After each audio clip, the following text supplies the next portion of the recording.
The first drumbeat of the royal parade hadn't even finished echoing when the road itself stood up. It was a day made for pride. The king's chariot gleamed like a second sun, horses braided with gold thread, townspeople packed shoulder to shoulder, clapping, shouting, throwing petals like blessings you could hold in your hand. He'd marched before, of course he had, but today he wanted something more than cheers. He wanted the world to feel small in front of him. And right there, in the middle of the main street, sat a boy with an elephant head. Not a statue, not a carving, a living presence, round belly, calm eyes, trunk resting like a question mark in the dust. Ganesha didn't block the road with anger. He simply sat, as if the street had always belonged to him. The king leaned forward, irritated.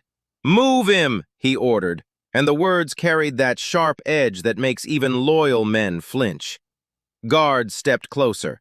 The townspeople murmured, some in devotion, some in fear. A few folded hands without even thinking, as if their palms remembered an older loyalty than the crown. "Child," a minister called out, trying gentleness, "the king's procession must pass. This is the royal road." Ganesha blinked slowly. No protest, no debate, just that stillness, like a pond that doesn't care how loudly you shout at it. The king's pride began to burn hotter than the noon sun. "If the road will not clear," he snapped, "we will clear it." The guards reached, and that's when the air changed. It wasn't thunder, it wasn't an earthquake, it was expansion, like a breath taken by something that had been pretending to be small. Ganesha's belly rose first, rounding outward, swelling beyond a child's body, then beyond any man's embrace. His head lifted, and the elephant face broadened, cheeks becoming slopes, the curve of his trunk thickening like a riverbank. The space around him tightened, the street seemed to shrink. People stumbled backward. Petals that had floated down like soft rain now drifted against his skin like tiny offerings on a hillside. The king's horses screamed and reared, and Ganesha kept growing. In moments, his seated form filled the width of the road. Then his shoulders pushed past rooftops. His ears became wide, gentle fans that caught the wind. His calm breath was visible now, not as mist, but as the subtle lift and fall of a mountain that was alive.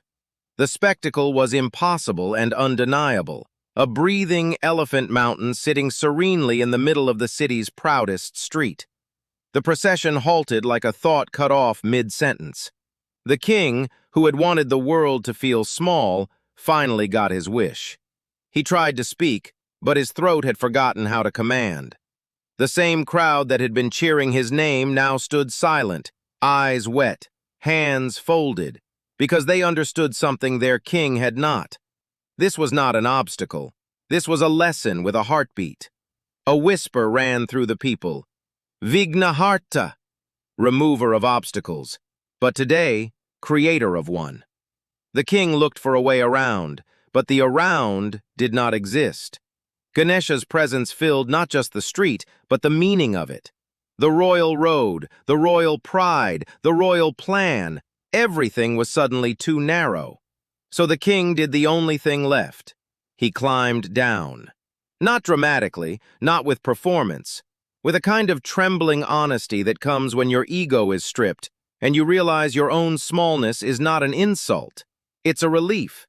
He walked to the edge of that living mountain and fell to his knees in the dust. "My lord," he said, voice cracking, "I thought the road belonged to me.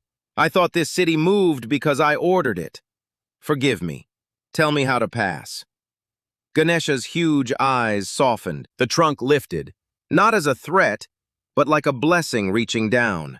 And then, as easily as he had expanded, he began to return, hill to boulder, boulder to man, man to child, until he sat again in the street, small enough to be carried in your arms, vast enough to carry your pride.